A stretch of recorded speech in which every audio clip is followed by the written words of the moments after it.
Hey, this is Ask the Pastor. This is where I make videos and I answer questions that the internet sends me. And so if you are on the internet watching this video, you can send me questions too, and I will do my best to answer them.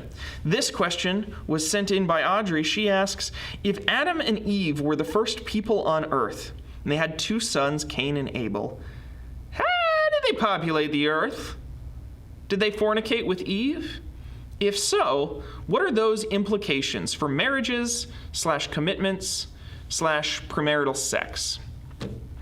All right, so we're dealing with Genesis here. We're dealing with the first couple chapters of Genesis, and one of the, I think, just like clarity declarations I need to make, or just clarifications I need to say, is that in my opinion, the first 10 chapters of Genesis fit into a particular genre of literature. And there's a word for that genre. I'm not going to use the word yet because it's kind of loaded. But they're not history. The first several chapters of Genesis are talking about things that happened before people had writing, before people were writing anything down. And so history happens when we compare primary source documents and we put them together and we make a statement. And in fact, even history as we know it didn't even really exist until the 1700s. I mean, it's a recent thing. But we at least had I'm going to write down what happened for you, O king, for the sake of your glory. It's not unbiased, but it's still recorded history. But Genesis 1 through 9, they're prehistoric. They happen before history. And so what they are is stories. And particularly they're stories loaded with symbolism and meaning and significance. It's not necessarily that the stories are untrue, but that the historical value of those stories isn't the point. That the reason those stories were written is to tell us about us now, not to tell us exactly how it went down if you had lowered a camera into the room then. And the word we use for that genre is mythic. They're myths. That doesn't mean they're false. That means that they are loaded with allegory and meaning and importance that makes them truer than true. So, as the story goes, Adam and Eve populate the earth. They have children. And then we get the names of the sons.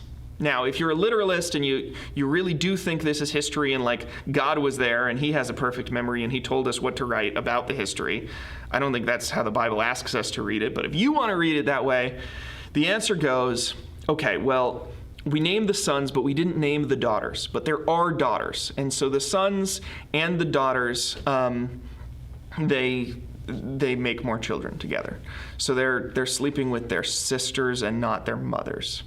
And maybe that's a problem for genetic similarity, but it's not quite as disgusting as going back up to Eve, maybe. It's pretty gross. My answer is that Adam and Eve represent all of humanity. They represent everyone, and they represent a first. I think something like a primal pair that blew it almost certainly happened, right? Something like the first human community that messes up. That's the case, right? That occurred somewhere, and whether it was a garden and a fruit or exactly the context, the idea that the early on in human history, the very earliest humans or things we can identify as associatedly responsible for humans, they were sinful, just like we are sinful. And then they had children who had children, and all through, from a very small population to a very large population, they grew, and we were all connected to that. And so the inbreeding that took place there, or didn't take place, or whether there was, I'm a theistic evolutionist, so if you believe in theistic evolution, then there would have been a kind of intermediary period where early hominids haven't quite differentiated into a separate species, and so you're dealing in a gray zone. I feel like I'm lost in the weeds here. Here's the point. However it happened, what the text is written to communicate isn't that we should do it the same way. In fact, it's very much the opposite. What the text is written to communicate is to say, hey, this is what humans do when left to their own devices. Isn't that a tragedy? Isn't that too bad? You don't want to be like these guys. You don't want to be like Cain and Abel and Seth and Adam and Eve who blew it.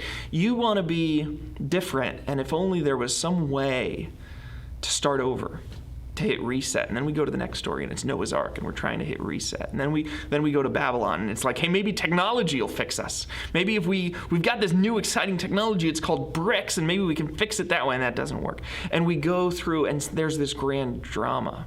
And trying to like make the behaviors of these mythical families into a proscriptive instruction is a major, major mistake.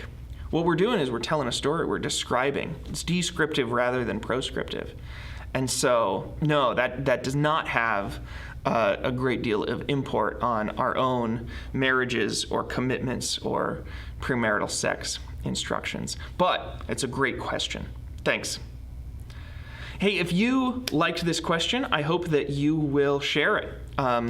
If you didn't like it, if you think I missed something, or if you think I'm off base because I used the word myth to describe Genesis, I hope you'll argue with me. I would really appreciate that. I don't think that's disrespectful at all. In fact, if you could get up on a video and we could talk about it, I think we could have a great conversation and really create some koinonia between us in the midst of a time when that's hard to do. Finally, if you've got your own question, if you think I've got an interesting perspective and you want to hear from it, I hope you'll ask me a question. I'd love to make a video for you. Thanks very much.